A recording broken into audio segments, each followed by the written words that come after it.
মানসিক চাপ জয় করে হাসি মুখে পথ চলা। আজ আমরা মানসিক চাপ নিয়ন্ত্রণ অথবা মানসিক চাপকে হাসিতে রূপান্তরিত করার বিষয়ে আলোচনা করছি। আমি অনুভব করেছি যে এটি ভক্তদের জন্য অত্যন্ত গুরুত্বপূর্ণ একটি বিষয়, কারণ অর্জুনও একজন ভক্ত ছিলেন। ভগবদ্গীতার শুরুতে আপনি দেখতে পাবেন যে অর্জুন সম্পূর্ণভাবে মানসিক চাপে বিপর্যস্ত ছিলেন, এবং সেই মানসিক চাপের লক্ষণগুলো তার শরীরে প্রকাশ পাচ্ছিল। বেপথুশ্চা শরীরে মে রোমহর্ষশ্চ জায়তে গান্ডীবং স্রংসতে হস্তাৎ ত্বকচৈব পরিদহ্যতে। অনুবাদ: আমার সর্বশরীর কম্পিত ও রোমাঞ্চিত হচ্ছে, আমার হাত থেকে গান্ডীব খসে পড়ছে এবং ত্বক যেন জ্বলে যাচ্ছে। তিনি বলছেন, কৃষ্ণ, আমার হাত থেকে গান্ডীব খসে পড়ছে, আমার চোখ দিয়ে অশ্রু ঝরছে, গায়ের লোম খাড়া হয়ে যাচ্ছে এবং আমার শরীর কাঁপছে ও ঘামছে। সুতরাং অর্জুনের সমস্যাটি কী ছিল? যদি আপনারা লক্ষ্য করেন, তিনি একটি চরম সংকটের সম্মুখীন হয়েছিলেন। সেই সংকটটি ছিল এমন যা তিনি নিজেই প্রকাশ করেছেন। না চাইতদ্বিদ্মাহা কতরন্ন গরীয়ৌ যদ্বা জয়েমা যদি বানো না জয়ে উহু। অর্থাৎ, আমার কি সেই আত্মীয় ও বন্ধুদের জয় করা উচিত যারা প্রতিপক্ষ হিসাবে দাঁড়িয়ে আছে, নাকি তাদের দ্বারা আমার পরাজিত হওয়া উচিত? আমি জানি না। তিনি মনের ভেতরে এক প্রবল চাপ অনুভব করছেন। তিনি এই সমস্যার সমাধান করতে পারছেন না। তার কিছু খুড়তো, জ্যাঠাতো ভাই, কিছু কাকা, তারা সবাই বিপক্ষ দলে আছেন। তিনি বুঝতে পারছেন না যুদ্ধ করবেন কি করবেন না। তিনি সিদ্ধান্তহীন এবং বিভ্রান্ত, কিংকর্তব্য বিমূঢ় ও বিষণ্ণ। অর্জুন যে ধরনের পরিস্থিতির সম্মুখীন হয়েছিলেন, আমাদের প্রত্যেকের জীবনেই তা মাঝে মাঝে আসে। আমরা বিভিন্ন চাপের মুখোমুখি হই, যেগুলোকে আমরা স্ট্রেসার বা মানসিক চাপ সৃষ্টিকারী উপাদান বলি। নেতা হিসাবে আমাদের মানসিক চাপ বাড়ার অন্যতম কারণ হল কখনো সেবার অত্যধিক চাপ, অথবা কোনো অসহযোগিতামূলক বা বিদ্রোহী অধস্তন কর্মী, অথবা কখনো কখনো ঊর্ধ্বতন কর্মকর্তার পক্ষ থেকে দেওয়া শেষ মুহূর্তের কোনো আকস্মিক দায়িত্ব। আবার কখনো কখনো প্রচারে ব্যর্থতার গ্লানি, যেখানে অনেক প্রচেষ্টা সত্ত্বেও একের পর এক পরাজয় আসছে এবং সাফল্য পাওয়া যাচ্ছে না। অনেক সময় অন্য কোনো ভক্তের সাথে ভুল বোঝাবুঝি বা কথা কাটাকাটি হয়, যেখানে উভয় পক্ষই নিজেদের অবস্থানকে সঠিক প্রমাণ করার চেষ্টা করে। আবার অনেক সময় আমরা ধৈর্য হারিয়ে ফেলি এবং মেজাজ নিয়ন্ত্রণ করতে পারি না। কোনো মিটিংয়ে বা অন্য কোনো ভক্তের সাথে একান্ত আলাপে এমন কিছু বলে ফেলি যা একটি অপ্রীতিকর পরিস্থিতির সৃষ্টি করে। এটি যেমন দুর্নাম বয়ে আনতে পারে, তেমনি পরিবেশকেও অত্যন্ত বিষাক্ত করে তুলতে পারে। তাই কেন এমন মানসিক চাপের সৃষ্টি হয়, প্রথমে আমাদের সেই কারণটি জানতে হবে, এবং তারপর এই চাপ মোকাবিলা করার সমাধানগুলোও খুঁজে বের করতে হবে। এখন প্রশ্ন হল, কেন আমাদের এটি প্রয়োজন? যদি একজন নেতা প্রফুল্ল না থাকেন, তিনি যদি চাপে থাকেন বা উত্তেজনার মধ্যে থাকেন, তবে তার নিজের কর্মদক্ষতা কমে যাবে। পাশাপাশি যারা তার সাথে কাজ করেন, তারাও হয়তো কাজ চালিয়ে যেতে পারবেন না। এমন অনেক উদাহরণ আছে যেখানে একজন জ্যেষ্ঠ ভক্ত এবং তার অধস্তন ভক্তের মধ্যে বিবাদ হয়েছে, যার ফলে সেই দক্ষ অধস্তন ভক্তটি, যিনি খুব ভালো প্রচার কাজ করছিলেন, তিনি সেই বিভাগ বা ভয়েস ছেড়ে অন্য কোথাও চলে গেছেন। শুধুমাত্র একটি ঝগড়া বা ভুল বোঝাবুঝির কারণে সেই নেতা তার এমন একজন বিশ্বস্ত সহযোদ্ধাকে হারালেন, যিনি অনেক মূল্যবান সেবা করতে পারতেন। সুতরাং এর একটি খারাপ পরিণতি হল আমরা আমাদের গুরুত্বপূর্ণ ব্যক্তিদের হারিয়ে ফেলতে পারি। দ্বিতীয়ত, যদি দুজনের মধ্যে মানসিক চাপের আদান প্রদান হয়, তবে তা শীতল যুদ্ধের রূপ নেয়। শীতল যুদ্ধ মানে হল উভয়েই কথা বলা বন্ধ করে দেয়, একে অপরের দিকে দূর থেকে তাকায় এবং বিপরীত দিকে চলে যায়, যার ফলে প্রচার কার্য ব্যাহত হয়। অথবা কেউ হয়তো ছেড়ে চলে যায় না ঠিকই, কিন্তু থেকে গিয়ে নিয়মিত বিদ্রোহ করে এবং আপনি যা বলেন তার বিপরীতে কথা বলে। এটি সবসময় একটি কাঁটার মতো আপনাকে বিঁধতে থাকে। আপনি হয়তো ভাবছেন, গত ৬ মাস ধরে সে এমন আচরণ করছে, অথচ আপনি তাকে বাদও দিতে পারছেন না, আবার তার ছাড়াও কাজ চালাতে পারছেন না। পরিস্থিতি ঠিক তেমনই হয়ে দাঁড়ায়। এই মানসিক চাপের পরিস্থিতিগুলো আমাদের অনিয়ন্ত্রিত বা অনুচিত আচরণের বহিঃপ্রকাশ ঘটায়, যা বিভিন্নভাবে প্রকাশ পেতে পারে, যেমন মানুষের ওপর চিৎকার করা, কাউকে অপমান করা, তুচ্ছ-তাচ্ছিল্য করা, অথবা কাউকে অবজ্ঞা ও উপেক্ষা করা। আবার অনেক সময় অন্যের ভালো পরামর্শ বা উপদেশ গ্রহণ করতে অস্বীকার করা এবং আমিই সব জানি, এই ধরনের মানসিকতা তৈরি হওয়া। একজন নেতার পক্ষ থেকে এই ধরনের আচরণ অত্যন্ত দুর্ভাগ্যজনক এবং এর পরবর্তী ক্ষতিকারণগুলোও সুদূর প্রসারী। শাস্ত্রে এমন ব্যক্তিদের উদাহরণ আছে যারা মানসিক চাপে বা উত্তেজনায় বশীভূত হয়েছিলেন। যেমন দুর্বাসা মুনি অত্যন্ত ক্রুদ্ধ হয়েছিলেন যখন অম্বরীশ মহারাজ সামান্য একটু চরণামৃত পান করেছিলেন। তিনি তার জ্ঞান চক্ষু দিয়ে সেটি দেখতে পান এবং ভাবেন, আমাকে প্রসাদ না খাইয়ে চরণামৃত পান করার সাহস সে কীভাবে পায়। তিনি তিলকে তাল করেছিলেন। আসলে এখানে তার একটি অহংকার বোধের সমস্যা ছিল। তিনি ভেবেছিলেন, আমি একজন যোগী, আমি অনেক বেশি শক্তিশালী, আর সে তো কেবল একজন গৃহস্থ ভক্ত এবং নগণ্য। তিনি নিজেকে অনেক বড় মনে করেছিলেন এবং সেই অহংকারই তার এই সমস্যার মূল কারণ হয়ে দাঁড়িয়েছিল। একইভাবে দক্ষ প্রজাপতি যখন সভাঘরে প্রবেশ করলেন তখন সবাই উঠে দাঁড়ালেও শিব ধ্যানমগ্ন অবস্থায় বসেছিলেন। দক্ষ এটি সহ্য করতে পারেননি। মিথ্যা অহংকার বশবর্তী হয়ে তিনি ফেটে পড়েছিলেন এবং আজে বাজে কথা বলতে শুরু করেছিলেন। সুতরাং আমরা দুর্বাসা মুনি বা দক্ষ প্রজাপতির মতো ক্রোধের বশবর্তী হয়ে ফেটে পড়তে পারি, অথবা অর্জুনের মতো কুরুক্ষেত্রের রণক্ষেত্রে স্থবিরতা বা অবসাদের কারণেও মানসিক চাপে ভুগতে পারি। অর্জুন ক্রোধে ফেটে পড়েননি, বরং তিনি বিষণ্ণতা, নিরাশা, ভয় এবং অনুশোচনায় দগ্ধ হচ্ছিলেন। তিনিও মানসিক চাপে ছিলেন। একইভাবে যখন আমরা দেখি যে সব কিছু ভেঙে পড়ছে এবং আমাদের পরিকল্পনা অনুযায়ী চলছে না, তখন ব্যর্থতার ভয়ে বা ব্যর্থতা মেনে নিতে না পেরে আমরা অনেক সময় প্রচণ্ড মানসিক চাপের শিকার হই। এখন একটি বিষয় হল, নেতা হিসাবে সেবার অত্যধিক চাপ বা আমার বলা অন্যান্য অনেক কারণে আপনি চাপে থাকতে পারেন, কিন্তু আপনাকে এর সমাধানগুলোও জানতে হবে, যা আপনি আপনার সহকর্মীদের সাথে শেয়ার করতে পারেন, কারণ তারাও চাপে থাকতে পারেন। এই পয়েন্টগুলো তাদের সাথে শেয়ার করার মাধ্যমে আপনি তাদের সেই মানসিক চাপ থেকে বের করে আনতে পারবেন। সাধারণত অন্যেরা অপেক্ষা করেন যে সব পরিস্থিতিতেই আপনি শান্ত ও স্থির থাকবেন এবং যে কোনো বড় সমস্যা আসলেও আপনার মুখে যেন একটি বুদ্ধের মতো অমলিন হাসি থাকে, যা আমাদের জন্য মোটেও সহজ নয়। যেমন একবার বার্নাদাস একটি সরু গেট দিয়ে যাওয়ার সময় উল্টো দিক থেকে এক দাম্ভিক ব্যক্তি আসছিল। লোকটি তাকে বলল, আমি কোনো মূর্খকে পথ ছেড়ে দিই না, তাই আমিই আগে যাব। কিন্তু বার্নাদাস শান্তভাবে বললেন, আমি দিই। এই বলে তিনি একপাশে সরে গিয়ে লোকটিকে জায়গা করে দিলেন।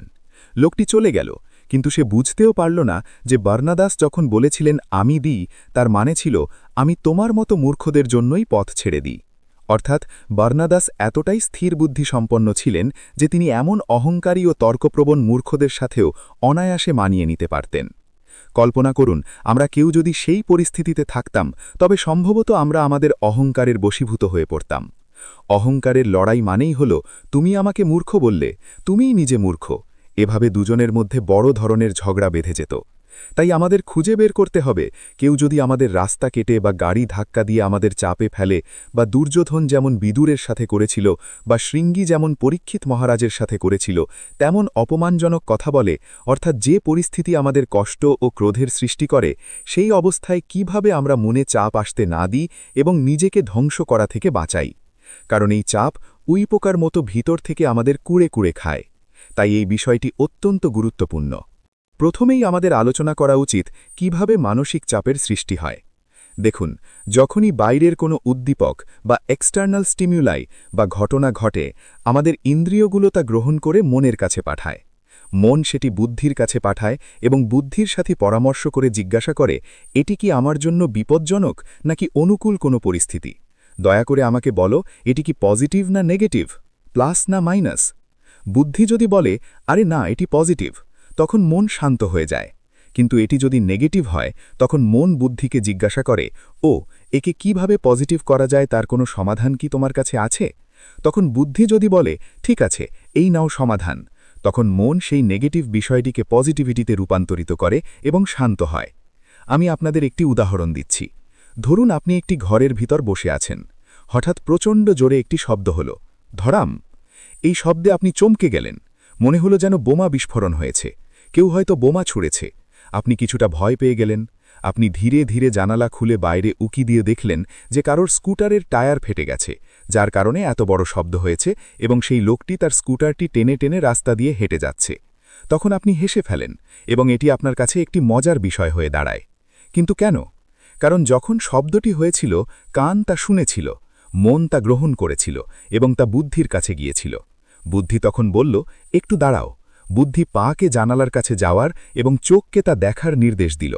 যখন আপনি দেখলেন যে সেখানে কোনো বিপদ নেই, এটি কোনো বোমা বিস্ফোরণ নয়, বরং কেবল একটি টায়ার ফেটে যাওয়ার শব্দ, তখন বুদ্ধি সঠিক উত্তরটি দিল। মন সেই সঠিক উত্তরটি পেল এবং বুঝল যে ভয়ের কিছু নেই। ফলে আপনার মানসিক চাপ সঙ্গে সঙ্গে দূর হয়ে গেল এবং আপনি শান্ত হলেন। অন্যদিকে আমাদের জীবনে এমন অনেক পরিস্থিতি আসে যেখানে আপনি এত সহজে মানসিক চাপ থেকে মুক্তি পেতে পারেন না। উদাহরণস্বরূপ, আপনি একটি আইটি কোম্পানিতে কাজ করছেন এবং কোম্পানি আপনাকে বেঞ্চে বা অপেক্ষামান তালিকায় রেখেছে। লোকেরা বলে যে আপনি যদি ৩ মাস বেঞ্চে থাকেন তবে তারা আপনাকে চাকরি থেকে বের করে দেবে। তাই সেই সময়ে এক ধরনের অনিশ্চয়তা কাজ করে। আমি কি এই চাকরি চালিয়ে যেতে পারব, নাকি তারা আমাকে বের করে দেবে? যদি তারা আমাকে বের করে দেয় তবে আমার মাসিক ৩০-৪০ হাজার টাকার বেতন বন্ধ হয়ে যাবে। আমি কিভাবে আমার পরের চাকরিটি পাব? তারা আমাকে রাখবে নাকি বের করে দেবে নাকি অন্য কোনো প্রজেক্টে দেবে, সে বিষয়ে কোনো স্পষ্টতা থাকে না। আপনি কিছুই জানেন না, আর এই অনিশ্চয়তাই মানসিক চাপ সৃষ্টি করে। একইভাবে ছাত্ররা পরীক্ষা দেওয়ার পর, ধরুন আমাদেরই একজন ছাত্র, সে ৪টে পেপার খুব একটা ভালো দেয়নি, কিন্তু বাকি সব পেপার ভালো দিয়েছে। তাই সে ভাবছে যে হয়তো তার ১ বছর লস হবে। যদি সে ওই ৪টির মধ্যে অন্তত একটিতে পাশ করে এবং শুধু ৩টিতে ফেল করে, তবে সে পাশ করে যাবে এবং পরের বর্ষে উঠবে। তাই এখন পরীক্ষার ফল প্রকাশ না হওয়া পর্যন্ত সে টেনশনে থাকবে, আর এটাই তার জন্য মানসিক চাপ তৈরি করবে। সুতরাং যখনই কোনো অনিশ্চয়তা থাকে, তখনই তা মানসিক চাপ সৃষ্টি করে। অনিশ্চয়তাই মানসিক চাপের জন্ম দেয়, আর আমরা এমন এক জগতে বাস করছি যেখানে প্রচুর অনিশ্চয়তা রয়েছে, তাই আমাদের জীবনে প্রচুর মানসিক চাপও তৈরি হয়। এখন ছেলেদের জীবনধারায় বা ভক্তদের সেবা কার্যে মানসিক চাপ তৈরি হওয়ার আরেকটি কারণ হল, মাঝে মাঝে আপনি ছাত্রদের ডাকলেন কিন্তু তারা আসলো না। আপনি হয়তো ৪০ জন ছাত্রকে ডেকেছেন কিন্তু এসেছে মাত্র ৫ জন। এটিও মানসিক চাপ তৈরি করে। আমি এখন কি করব? বাকিদের কিভাবে আনব? এবছর কি হতে চলেছে? এইসব চিন্তাও মানসিক চাপ সৃষ্টি করতে পারে। এছাড়াও মাঝে মাঝে নিজেদের মধ্যে ভুল বোঝাবুঝি হয়, যা এই জড়জগতে খুবই সাধারণ একটি ব্যাপার। আমি তোমাকে এটা করতে বলেছিলাম, তুমি কেন করলে না? তখন অপরজন বলে, প্রভু আপনি তো আমাকে কখনোই বলেননি। না, আমি তোমাকে বলেছিলাম, তুমি শোনোনি।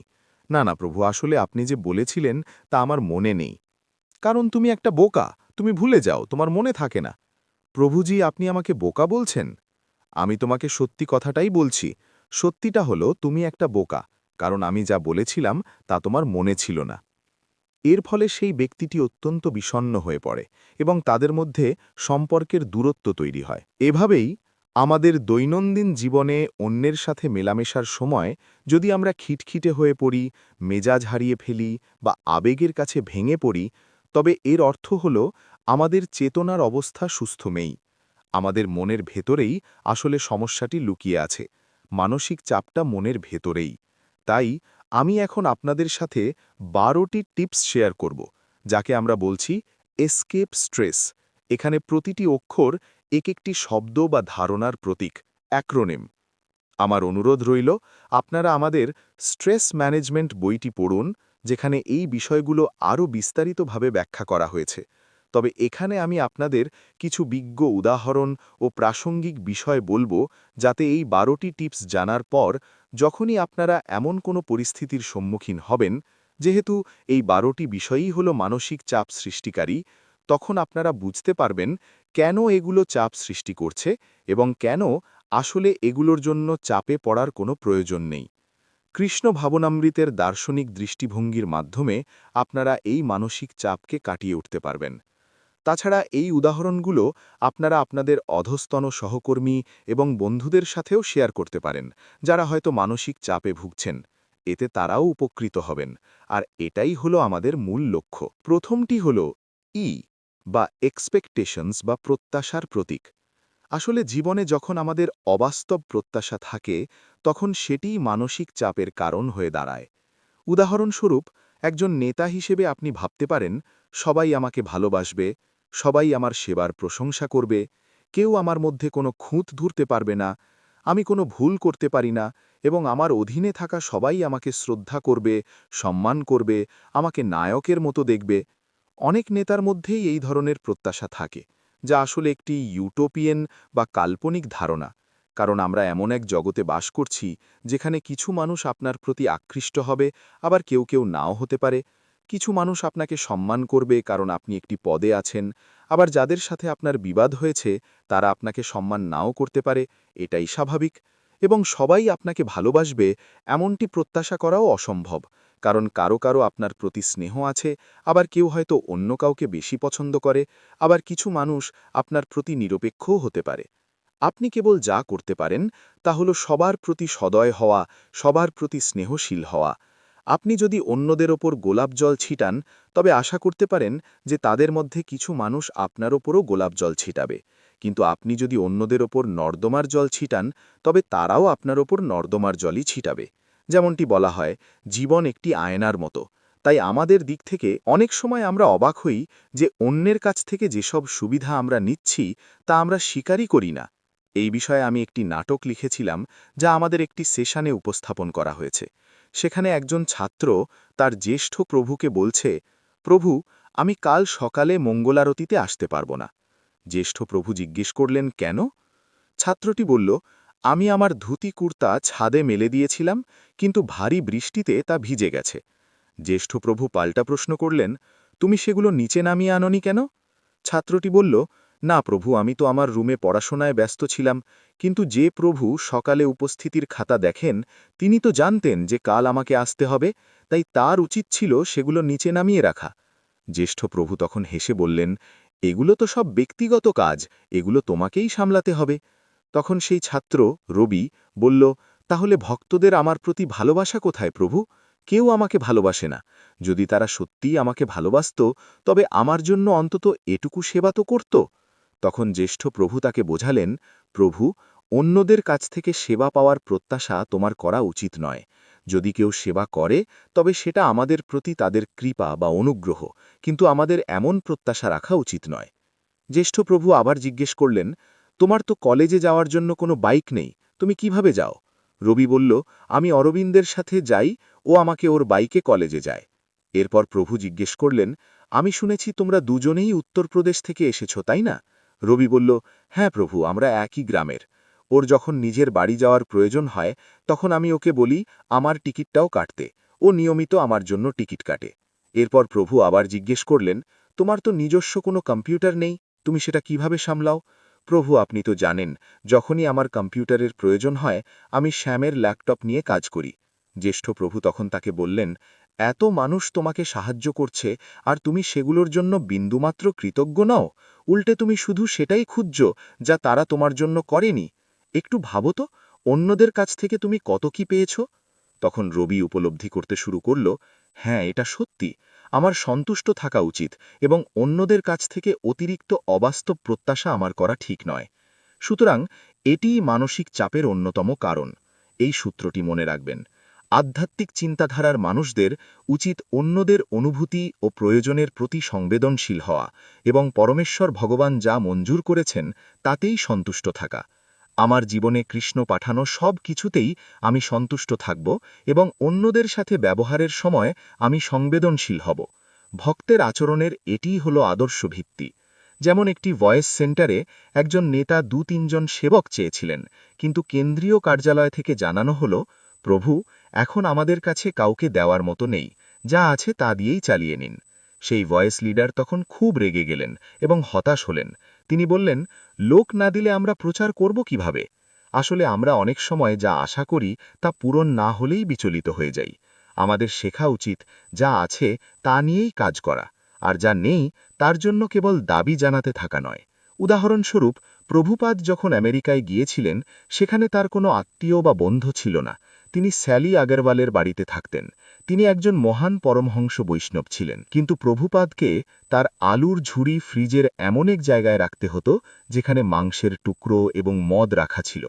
পরবর্তীতে তিনি তাদের বললেন যে আমি তোমাদের জন্য রান্না করব। তিনি পুরো পরিবারের সদস্যদের জন্য রান্না করতেন, অথচ সেই পরিবারের সদস্যরা তাদের বন্ধুদের বাসায় ডেকে পার্টি করত, যেখানে তারা মদ্যপান করত এবং সিগারেট খেত। অথচ প্রভুপাদ সেই একই হলে থাকতেন। তিনি কোনো অভিযোগ করেননি, কারণ তিনি জানতেন যে যদি আমাকে কৃষ্ণ ভাবনামৃত প্রচার করতে হয়, তবে আমি যেটুকু সুযোগ সুবিধা পাচ্ছি তাতেই আমার খুশি থাকা উচিত।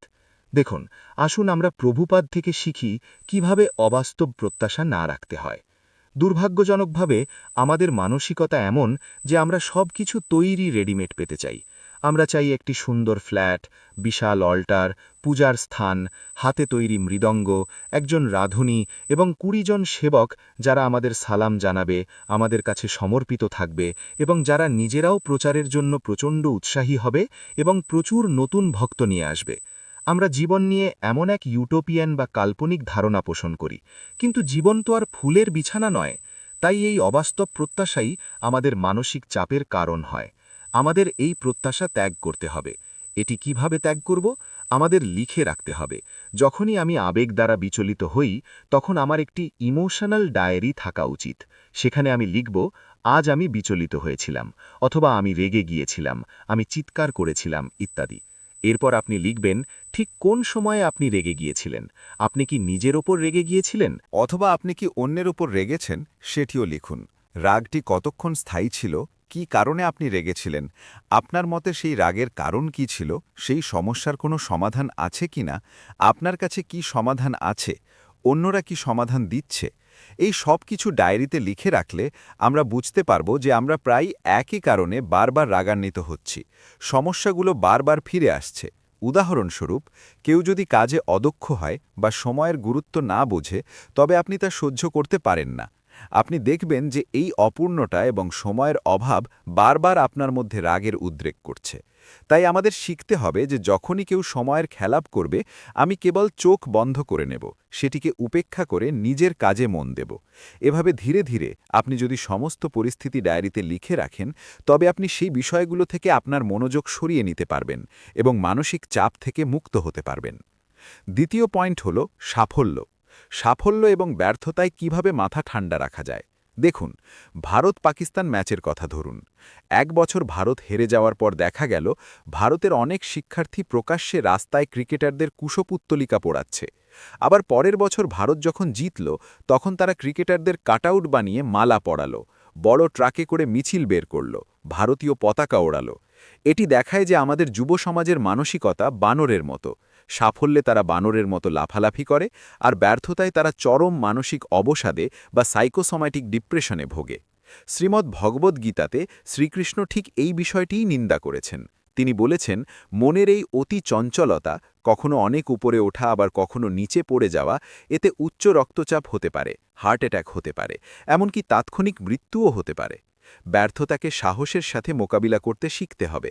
সাফল্য হোক বা ব্যর্থতা, কোনোটিতেই আমাদের মাতাল বা দিশেহারা হওয়া উচিত নয়। এজন্য সফলতার একটি সঠিক সংজ্ঞা প্রয়োজন। একটি কথা আছে, সাফল্য মানে হল নিয়ম মেনে কাজ করা এবং ভগবানের আশীর্বাদের ওপর নির্ভর করা। অর্থাৎ পরীক্ষায় নকল করবেন না, শিক্ষককে ফাঁকি দেওয়ার চেষ্টা করবেন না, কেবল নিয়ম মেনে পরিশ্রম করুন। ভগবান যা ফল দেন তাতেই সন্তুষ্ট থাকুন। একেই প্রকৃত সাফল্য বলে। সাফল্য মানে শুধু দৌড়ে জেতা বা ট্রফি পাওয়া নয়। ধরুন, আপনি ক্যাট বা গেট পরীক্ষা দিলেন। আপনি যে পড়াশোনা করলেন তা কখনোই বৃথা যাবে না। হয়তো সবাই আইআইএম এর সুযোগ পাবে না, প্রায় ১,২০,০০০ ছাত্র পরীক্ষা দেয়, মাত্র ১,০০০ জন সুযোগ পায়। কিন্তু বাকিরাও তো নতুন শব্দভাণ্ডার শিখল, যা অন্য কোনো ক্ষেত্রে কাজে লাগবে। জীবনকে শূন্য বা এক এভাবে দেখা উচিত নয়। ইংরেজি শব্দ শেখাও একটি সাফল্য, কারণ এটি পরে জিআরই বা টোফেল পরীক্ষায় কাজে লাগতে পারে। বৈদিক যুগেও ক্ষত্রিয়রা যুদ্ধের সময় যদি দেখত শত্রুদল ভালো লড়ছে, তবে তারা তাদের প্রশংসাও করত। যুদ্ধের পর সন্ধ্যায় তারা শত্রুদের সাথে দেখা করে হাত মেলাত। তাদের মধ্যে খেলার মতো একটি স্পোর্টিং স্পিরিট ছিল। কখনো আপনি জিতবেন, কখনো তারা জিতবে, কোনো সমস্যা নেই। তাই সাফল্যকে খেলার ছলে নেওয়া উচিত। আরেকটি গুরুত্বপূর্ণ বিষয় হল, পার্থিব সাফল্যকে খুব বেশি গুরুত্ব সহকারে নেওয়া উচিত নয়। আইআইটি বোম্বের এক ছাত্রের কথা মনে পড়ছে। প্রথম, দ্বিতীয় এবং তৃতীয় বর্ষে সে ধারাবাহিকভাবে প্রথম স্থান অধিকার করেছিল, কিন্তু চতুর্থ বর্ষে সে ২-৩টি পেপারে ফেল করে বসল। সে এটি কোনোভাবেই মেনে নিতে পারছিল না। তার প্রায় হার্ট অ্যাটাক হওয়ার উপক্রম হয়েছিল। তার কাছে এটি ছিল অত্যন্ত যন্ত্রণাদায়ক। সে ভাবছিল, আমি আমার বন্ধুদের কি বলবো, বাবা মাকেই বা কি বলবো। তাই সেই একই রাতে সে নীরবতার সুযোগ নিয়ে আইআইটির পাশ দিয়ে বয়ে যাওয়া ভিরার লেকের জলে নেমে আত্মহুতি দিল। সে পরিস্থিতির চাপ সহ্য করতে পারেনি। পরবর্তীতে অনেক অধ্যাপক বলছিলেন যে আমাদের উচিত শিশুদের শেখানো কিভাবে সাহসের সাথে ব্যর্থতাকে মোকাবিলা করতে হয়, শুধু সফল হলে বানরের মতো লাফালাফি করলেই হয় না। কিন্তু সেই ছেলেটি আর ফিরে এলো না। আমাদের জীবনেও আমরা সাফল্য ব্যর্থতাকে কিভাবে নিই তা বড় প্রশ্ন। বেচারা সেই ছেলেটি জানত না যে আইআইটি ডিগ্রি বা সোনার পদক এগুলো কি মৃত্যুর পরেও সঙ্গে যাবে। মৃত্যুর সময় আপনি যা কিছু আঁকড়ে ধরে আছেন তার সব কিছুই আপনার কাছ থেকে কেড়ে নেওয়া হবে। আমরা খালি হাতে আসি এবং খালি হাতেই যাই, এই কথাটি সর্বদা মনে রাখা উচিত। তাহলে কেন আমরা এমন নশ্বর বস্তুর জন্য এত বেশি দুশ্চিন্তা করি যা আমাদের মনের শান্তি কেড়ে নেয়? আসলে প্রকৃত সাফল্য কি? আমাদের বর্তমান চেতনার স্তর থেকে আধ্যাত্মিক সচেতনতাকে আরও এক ডিগ্রি ওপরে নিয়ে যাওয়াই হল প্রকৃত সাফল্য। এটি একমাত্র অগ্রগতি যা কেউ কেড়ে নিতে পারে না, কারণ ভক্তির অগ্রগতি এমন একটি ফাইল যা মুছে ফেলা যায় না, ইনডেলিবল অ্যান্ড আনডিপ্লিটেবল। কেউ এটি ডিলিট করতে পারবে না, কেউ চেষ্টা করলেও অ্যাক্সেস ডিনাইড দেখাবে। যমদূতরাও অজামিলের ভক্তির অগ্রগতির ফাইল ডিলিট করতে পারেনি, তাকে যমলোকে নিয়ে যেতে পারেনি, কারণ সে ভগবানের পবিত্র নাম জপ করেছিল। সুতরাং ভক্তিই একমাত্র সম্পদ যা অক্ষয়। জাগতিক পুণ্য বা পাপ একসময় ক্ষয় হয়ে যায়, কিন্তু ভক্তি কখনো ক্ষয় হয় না। তাই ভক্তের জানা উচিত যে আমি আমার ভক্তি স্বীকৃতি সঞ্চয় করছি, যা ক্রমাগত বৃদ্ধি পেতে থাকবে এবং আমাকে ভগবানের ধামে ফিরিয়ে নিয়ে যাবে। জাগতিক সাফল্যের দিকে তাকালে দেখবেন যে ইঞ্জিনিয়ারিংয়ে যদি 50টি পেপার থাকে এবং আপনি 49টি শেষ করেন, কিন্তু ফার্স্ট বা সেকেন্ড ইয়ারের একটি ইঞ্জিনিয়ারিং ড্রয়িং পেপার বাকি থেকে যায়, তবে আপনি ডিগ্রি পাবেন না। একটি পেপারে ফেল করলেও তারা ডিগ্রি দেবে না। অর্থাৎ জাগতিক জীবনে সাফল্যের জন্য 100% পূর্ণতা প্রয়োজন, কিন্তু আধ্যাত্মিক জীবন এমন নয়। কৃষ্ণ বলেছেন, স্বল্পমত্যস্য ধর্মাস্য ত্রায়তে মহতো ভয়াত। সামান্য ভক্তি করলেও আপনি যদি কাঠবেড়ালির মতো সামান্য ধূলিকণাও সেবা হিসাবে অর্পণ করেন, ভগবান তা গ্রহণ করেন এবং তাতে সে সন্তুষ্ট হন। কোনো আইটি বস কি আপনার কাছ থেকে একটা তুলসী পাতা নিয়ে মাসের শেষে বেতন দেবে? কিন্তু কৃষ্ণ আপনার কাছে কেবল একটি তুলসী পাতা বা সামান্য ফল ভক্তির সাথে গ্রহণ করতে প্রস্তুত। ভক্তির পথে আপনি যদি 20% বা 30% কাজও করেন, তবে তা আপনার পরবর্তী জীবনের সঙ্গে যাবে। পূর্বাভ্যাসেন তেনৈবা। আপনার সেই অভ্যাস 21% বা 31% থেকে শুরু হবে। এটি মনে রাখলে আমরা সত্যিকারে সফল হতে পারি। আরেকটি বিষয় হল, এই জগতের জাগতিক সাফল্যকে খুব বেশি গুরুত্ব দেওয়া উচিত নয়। এগুলো মৌমাছির মৌচাকে মধু জমানোর মতো। মৌমাছিরা 3-4 বছর ধরে কষ্ট করে মধু জমায়, তারপর এক কৃষক এসে মশাল জ্বালিয়ে ধোঁয়া দিয়ে তাদের তাড়িয়ে যায় এবং মৌচাকটি নিয়ে যায়, তারা সব হারায়। একইভাবে অনেক ছাত্র পড়াশোনা শেষ করে দেশ থেকে দেশে ছোটে, আমেরিকা, লন্ডন, জার্মানি, অস্ট্রেলিয়া যায়, 1 লাখ 10 লাখ কোটি টাকা জমায় এবং ব্যাংকে রাখে, কিন্তু শেষ পর্যন্ত হয় টাকা তাদের ছেড়ে যায়, নয়তো তারা টাকাকে ছেড়ে যায়। কখনো কখনো চোর আপনার বাড়িতে হানা দিয়ে সবকিছু লুট করে নিয়ে যেতে পারে, অর্থাৎ টাকা আপনার সঙ্গ ত্যাগ করতে পারে। অথবা যদি টাকা আপনার সঙ্গ নাও ছাড়ে, আপনি মারা যাওয়ার সময় তো সেই টাকাকে ছেড়েই যাচ্ছেন। তাই পার্থিব সাফল্যকে খুব বেশি গুরুত্ব দেওয়া উচিত নয়। আমাদের পার্থিব জীবনে যখনই আমরা ব্যর্থ হই, তখন আমরা কৃষ্ণের কাছে প্রার্থনা করি যেন পরের বার আমরা আরও ভালো করতে পারি, কিন্তু তার জন্য আমরা হতাশায় ভেঙে পড়ব না। আসল সম্পদ কোনটি তা আমাদের জানতে হবে, আর সেটি হল কৃষ্ণ ভাবনামৃত, যা আমরা ইতিমধ্যে করছি। আমাদের তাতেই খুশি থাকা উচিত এবং পার্থিবভাবেও সাধ্যমতো ভালো করার চেষ্টা চালিয়ে যাওয়া উচিত। ভালোভাবে পড়াশোনা করা, ভালোভাবে কাজ করা, কিন্তু আমরা প্রত্যেকেই কিছু প্রারব্ধ কর্ম বহন করছি, যার কারণে কেউ অত্যন্ত বুদ্ধিমান, আবার কেউ গড়া মাতর। আমাদের সাধ্যমতো শ্রেষ্ঠটা দিয়ে তারপর ফলাফলে সন্তুষ্ট থাকতে হবে। তৃতীয় বিষয়টি হল তুলনা বা কম্প্যারিজন। প্রচারের ক্ষেত্রে সাফল্যের কথা বলতে গেলে আপনি যদি প্রতি বছর 10-12 জন নতুন ভক্ত তৈরি করতে পারেন, তাহলে খুব ভালো, কিন্তু যদি না পারেন, তবে কি করবেন? হতাশ হবেন না। অর্জুনকেও কৃষ্ণ বলেছিলেন, সুখ দুঃখে সমে কৃত্বা লাভ লাভাও জয়া জয়াউ। সুখ দুঃখ, লাভ ক্ষতি, জয় পরাজয় এগুলোকে সমানভাবে দেখুন অর্জুন। চিন্তা করবেন না, এই বছর দুঃখ পেয়েছেন তো কি হয়েছে, আগামী বছর সুখ পাবেন। আপনার শ্রেষ্ঠটা দিন। যদি কোনো বছর ভালো ফল না হয়, তবে আপনি পেছনে ফিরে দেখতে পারেন যে কি কি ভুল ছিল যার কারণে ভালো ফল আসেনি। সেই ভুলগুলো শুধরে নিয়ে আমরা আগামী বছর আরও ভালো করব। আমাদের সবসময় সামনের দিকে তাকিয়ে প্রফুল্ল থাকতে হবে, পেছনে তাকিয়ে বিষণ্ণ হওয়া উচিত নয়। তৃতীয় বিষয়টি হল তুলনা বা কম্প্যারিজন। আমাদের সবসময় অন্যের সাথে নিজেকে তুলনা করার প্রবণতা থাকে।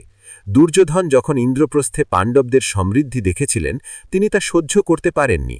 তিনি অত্যন্ত ঈর্ষান্বিত হয়ে পড়েছিলেন।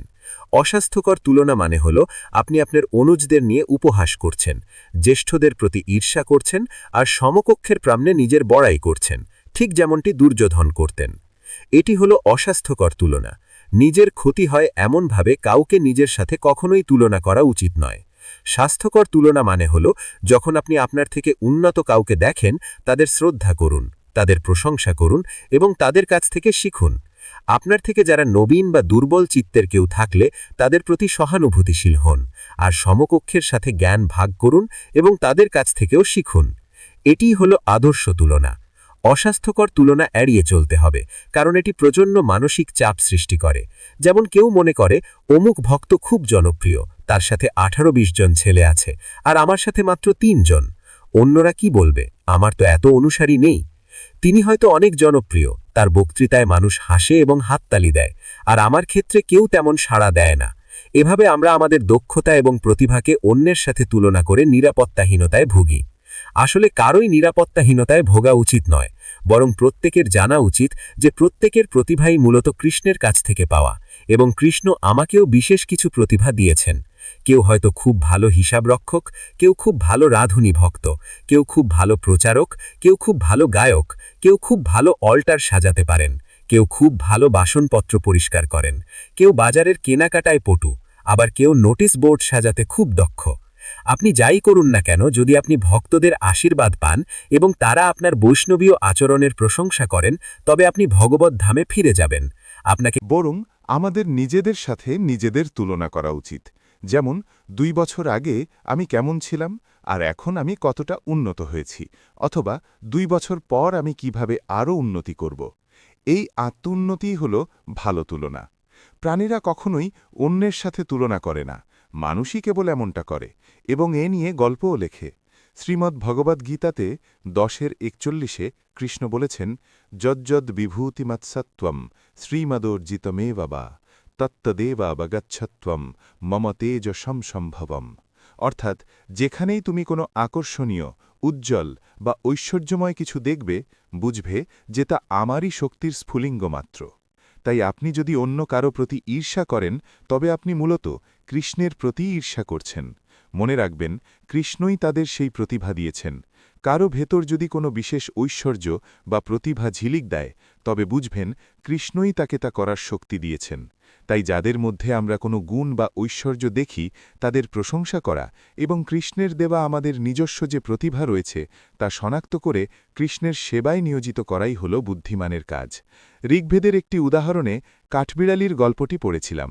পাহাড় থেকে একটি কাঠবিড়ালি বেরিয়ে আসতে দেখে পাহাড় তাকে উপহাস করে হাসছিল।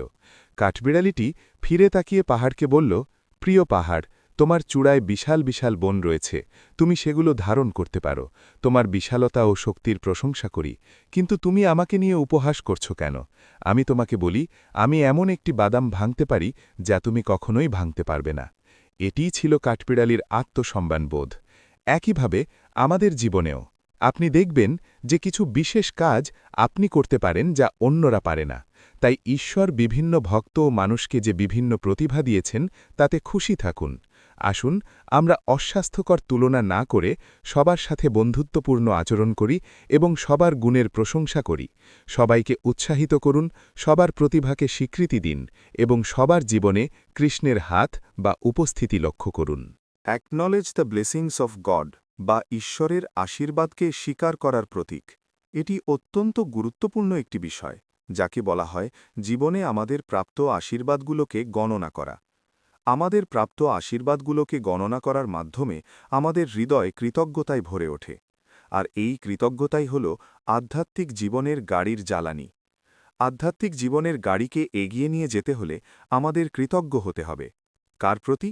আমাদের মা ও বাবার প্রতি, যারা আমাদের এই মনুষ্য জীবন দিয়েছেন, এবং আমাদের অবশ্যই ঈশ্বরের প্রতি কৃতজ্ঞ হতে হবে, কারণ ঈশ্বরই আমাদের মূল পিতা। পিতা যেন কলম আর মাতা যেন কাগজ। যখন কেউ একটি স্বাক্ষর করে, সেই স্বাক্ষরটি কলম বা কাগজের নিজস্ব নয়, সেটি সেই ব্যক্তির যে স্বাক্ষর করছে। একইভাবে ঈশ্বর বা কৃষ্ণ আমাদের এই পৃথিবীতে আনতে মা ও বাবাকে মাধ্যম হিসেবে ব্যবহার করেছেন। তাই আমাদের কৃষ্ণের প্রতি কৃতজ্ঞ হওয়া উচিত। অবশ্য মা বাবার প্রতিও আমরা কৃতজ্ঞ। আমাদের চোখ, কান, নাক, মুখ, হাত, পা, শরীরের এই সুঠাম অঙ্গপ্রত্যঙ্গ দেওয়ার জন্য আমরা কৃষ্ণের প্রতি কৃতজ্ঞ। তিনি আমাদের শুধু কাজ করার মতো শরীরই দেননি, বরং খাওয়ার জন্য ফল, মূল, শস্য, দুধ এবং সবকিছু দিয়েছেন। তিনি প্রকৃতিতে আমাদের জন্য পানীয় জলসহ সবকিছুই সুশৃঙ্খলভাবে সাজিয়ে রেখেছেন। আমাদের জন্ম এবং একটি ভালো পরিবার দেওয়ার জন্য আমরা কৃতজ্ঞ থাকতে পারি। যে ভালো ভক্তসঙ্গের সাথে তিনি আমাদের যুক্ত করেছেন, তার জন্য আমরা কৃতজ্ঞ। আর্চাবিগ্রহ হিসেবে এসে আমাদের সেবা গ্রহণ করছেন এবং চৈত্যগুরু হিসেবে অন্তরে থেকে এবং দীক্ষাগুরু এবং শিক্ষাগুরুদের মাধ্যমে বাইরে থেকে আমাদের জীবনের সঠিক পথ দেখাচ্ছেন। এই সব কিছুর জন্য আমরা তার প্রতি কৃতজ্ঞ হতে পারি। ধরুন কেউ আপনাকে গোলাপ গাছের ডাল থেকে ছেঁড়া একগুচ্ছ গোলাপ দিল। এখন আপনি বলতে পারেন, ওহ, তুমি আমাকে কাঁটাসহ ডাল দিচ্ছ। অথবা আপনি বলতে পারেন, প্রভু, একগুচ্ছ সুন্দর গোলাপের জন্য আপনাকে ধন্যবাদ। আপনি কাঁটাগুলোকে উপেক্ষা করতে পারেন, কারণ আপনার নজর গোলাপের দিকে। আমাদের জীবনেও আশীর্বাদ গণনা করার মানে হল, দেখুন আমি জীবনে কি কি পেয়েছি, আমার জ্যেষ্ঠদের কাছ থেকে কি পেয়েছি, সমকক্ষদের কাছ থেকে কি পেয়েছি, অনুজদের কাছ থেকে কি পেয়েছি, আমার মা বাবার কাছ থেকে, গুরু ও কৃষ্ণের কাছ থেকে, প্রকৃতির কাছ থেকে এবং আরও কত মানুষের কাছ থেকে কি কি পেয়েছি। অনেক সময় যারা আমাদের এত কিছু দিয়েছে, আমরা তাদের প্রতি কৃতজ্ঞতাই প্রকাশ করতে পারিনি। তাই এই কৃতজ্ঞতা বোধ এবং আশীর্বাদ গণনা করার বিষয়টি আমাদের হৃদয়কে অত্যন্ত ইতিবাচক স্পন্দনে বা পজিটিভ ভাইব্রেশনসে পূর্ণ করে দেয়। একদিন এক অন্ধ ভিক্ষুক বসেছিল। তার সামনে একটি টুপি রাখা ছিল এবং সে একটি বোর্ড লিখে রেখেছিল, আমি অন্ধ, দয়া করে আমাকে ভিক্ষা দিন। মানুষ তাকে ভিক্ষা দিচ্ছিল। তখন এক ভদ্রলোক এসে সেই অন্ধ ব্যক্তিকে বললেন, সেই অন্ধ ভিক্ষুককে ভদ্রলোক জিজ্ঞেস করলেন, আমি কি তোমার বোর্ডটি সরিয়ে অন্য একটি বোর্ড বসাতে পারি? অন্ধ ভিক্ষুক বলল, ঠিক আছে, কোনো সমস্যা নেই। পরের দিন সে দেখল সে যে পরিমাণ ভিক্ষা পাচ্ছে তা ৩ গুণ বেড়ে গেছে। সে অবাক হয়ে গেল যে মানুষ কেন তাকে আগের চেয়ে বেশি ভিক্ষা দিচ্ছে। যখন সেই ভদ্রলোক আবার ফিরে এলেন, তখন ভিক্ষুক তাকে জিজ্ঞেস করল, স্যার, আপনি গতকাল আমার বোর্ডে কি লিখেছিলেন যার কারণে মানুষ আমাকে এত বেশি ভিক্ষা দিচ্ছে? ভদ্রলোক তখন বোর্ডটিতে লেখা স্লোগানটি পড়ে শোনালেন। তাতে লেখা ছিল, আজকের সকালের সূর্যটা খুবই উজ্জ্বল, কিন্তু আমি সেই দিনের আলো দেখার মতো ভাগ্যবান নই। এটি পড়ার পর মানুষ যখনই দেখল, ওহ, আজ কত সুন্দর উজ্জ্বল দিন, আমি এই সূর্যের আলো উপভোগ করতে পারছি, কিন্তু এই অন্ধ মানুষটি তা দেখতে পাচ্ছে না, তখনই তারা তাদের চোখ ও দৃষ্টিশক্তির জন্য তাৎক্ষণিকভাবে ঈশ্বরের প্রতি কৃতজ্ঞ অনুভব করল। ফলে তারা আরও বেশি দান করতে শুরু করল, আর সেই ভিক্ষুকের ভিক্ষার পরিমাণও ৩ গুণ হয়ে গেল। অর্থাৎ আমরা যখন কৃতজ্ঞ হই, তখন আমাদের কাজের ফলাফলও বহুগুণ বেড়ে যায়। একইভাবে আমাদের জীবনেও এটি যাচাই করা উচিত, আমি কি যা নেই তা নিয়ে অভিযোগ করছি, নাকি যা আছে তার জন্য কৃতজ্ঞ। কৃষ্ণ আপনাকে কত কিছু দিয়েছেন, সেগুলো কি আপনি ঠিকঠাক কাজে লাগাচ্ছেন? কোনো কিছু ব্যবহার করার আগেই আপনি অন্যের দিকে তাকিয়ে ভাবছেন, তার কাছে ওটা আছে, আমার নেই কেন? কেন আপনি যা নেই তা নিয়ে প্রশ্ন করছেন? বরং যা আপনার কাছে আছে তা নিয়ে আপনি কি করছেন তা ভাবুন। উদাহরণস্বরূপ একটি প্রসাদের প্লেট নিন। আপনি আপনার পাতে যা আছে সেটা আগে খান। যদি বলেন ওর পাতে 2টো পুরনপোলি, আমার মাত্র একটা, তবে এভাবে তুলনা করবেন না। আগে নিজেরটা শেষ করুন, তারপর যদি প্রয়োজন হয় তবে দ্বিতীয়টির জন্য চাইতে পারেন। মানুষের স্বভাবই হলো অভিযোগ করা, আমার কাছে এটা নেই কেন, ওটা নেই কেন। যেমন এক ভয়েস সেন্টারের ভক্ত বলছিল, প্রভু, অন্য সেন্টারে গাড়ি আছে, আমাদের শুধু বাইক, আমাদের কেন গাড়ি নেই? তখন তাদের বলা হলো, আপনার সেন্টারের পরিসর এখন ছোট, তাই বাইক ব্যবহার করছেন। আপনাদের সেন্টার যখন বড় হবে, আরও বেশি সেবা হবে, তখন আপনিও গাড়ি কিনতে পারবেন। তাই অন্য সেন্টারের সাথে তুলনা না করে নিজেদের উন্নয়ন করুন। যখন যা প্রয়োজন তা আপনিই আসবে। সুতরাং যা আমাদের কাছে আছে তা নিয়ে আমরা কি করছি সেটাই সবচেয়ে গুরুত্বপূর্ণ। এক ছেলে তার বাবাকে বলল, বাবা, আমাকে যদি রিবক জুতো না কিনে দাও, আমি স্কুলে যাব না। বাবা বলতেন, আমরা গরিব মানুষ, আমি বড়জোর তোমাকে চটি কিনে দিতে পারি, জুতো কেনার সামর্থ্য নেই। ছেলে নাছোড়বান্ধা, আমি স্কুলে যাবই না। কিন্তু সেই দিনই সে রাস্তার ধারে এক পঙ্গু মানুষকে দেখল যে হাত দিয়ে চালানো একটি সাইকেলে করে যাচ্ছিল। ছেলেটি কাঁদতে কাঁদতে তার বাবাকে বলল, বাবা, ওকে দেখো, ওর তো পাই নেই, অন্তত আমি কৃতজ্ঞ যে ঈশ্বর আমাকে পা দিয়েছেন। আমি রিবক জুতো ছাড়া স্কুলে যাব না বলে জেদ করছিলাম, অথচ ওর তো চটি পরার পাই নেই। আমি তার চেয়ে অনেক বেশি ভাগ্যবান। ঈশ্বর আমাকে পা দিয়েছেন, তাই এখন তুমি আমাকে চটিয়ে কিনে দাও, আমি তা পরেই স্কুলে যাব। সে কৃতজ্ঞ হয়ে উঠল। এটি আমাদের পার্থিব জীবনে আরেকটি গুরুত্বপূর্ণ শিক্ষা দেয়। আমাদের উচিত আমাদের নিচের স্তরের মানুষদের দিকে তাকানো। আপনি যদি মধ্যবিত্ত হন, তবে নিম্ন মধ্যবিত্ত বা দারিদ্র্য সীমার নিচে বসবাসকারী মানুষদের দিকে তাকান, তাহলেই আপনি বুঝতে পারবেন ঈশ্বর আপনাকে কত কিছু দিয়েছেন এবং আপনি কৃতজ্ঞ হয়ে উঠবেন। তবে আধ্যাত্মিক জীবনে আমাদের সব সময় আমাদের উপরের স্তরের মানুষদের দিকে তাকাতে হবে, যাতে আমরা আধ্যাত্মিক জীবনে উন্নতির আকাঙ্ক্ষা করতে পারি। তাই আধ্যাত্মিক জীবনে আমাদের মহারাজদের দেখতে হবে, জ্যেষ্ঠ ভক্তদের দেখতে হবে এবং সবচেয়ে উৎসাহী ভক্তদের অনুপ্রেরণা হিসেবে নিতে হবে। এভাবেই আমরা তাদের থেকে শিক্ষা নিয়ে এগিয়ে যেতে পারি। জাগতিক জীবনে আমাদের যা আছে তার আশীর্বাদগুলোকে গণনা করতে হবে। এমন অনেক মানুষ আছে যারা টানা 3 দিন না খেয়ে থাকে, যাদের থাকার কোনো জায়গা নেই। প্রচণ্ড শীতের রাতে গায়ে জড়ানোর মতো একটি কম্বলও তাদের নেই। নিজেকে জিজ্ঞেস করুন, আপনি কি তেমন কষ্টে আছেন? এই পৃথিবীতে শান্তিতে বেঁচে থাকার জন্য এবং আধ্যাত্মিক উন্নতির জন্য প্রয়োজনীয় সবকিছুই আপনার আছে। তাই সুখী হন, কৃতজ্ঞ হন, সন্তুষ্ট থাকুন। সামনের দিকে তাকান, কিভাবে আমি কৃষ্ণকে সেবা করতে পারি, কৃষ্ণ আমাকে যে উপহার দিয়েছেন তা কিভাবে অন্যদের সাথে শেয়ার করতে পারি, এটাই হলো সঠিক দৃষ্টিভঙ্গি। পিপলস কমেন্টস বা মানুষের মন্তব্য। পৃথিবী আপনার সম্পর্কে কি ভাবছে তা নিয়ে অতিরিক্ত উদ্বিগ্ন হবেন না।